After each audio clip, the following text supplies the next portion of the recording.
How to fix app blocked to protect your device on Android.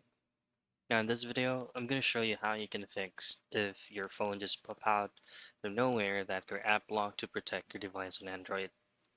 So this actually happens all the time if you're using Google Play Protect.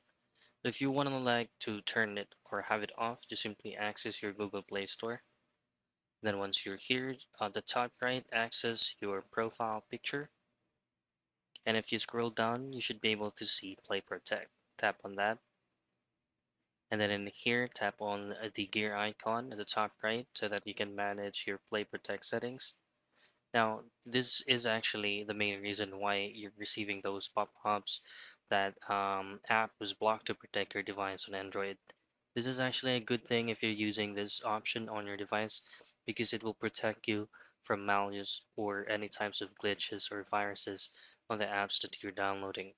If you want to have it off, simply disable these two options right here and you will no longer see those pop-ups. And that is how you fix app blocked to protect your device on Android.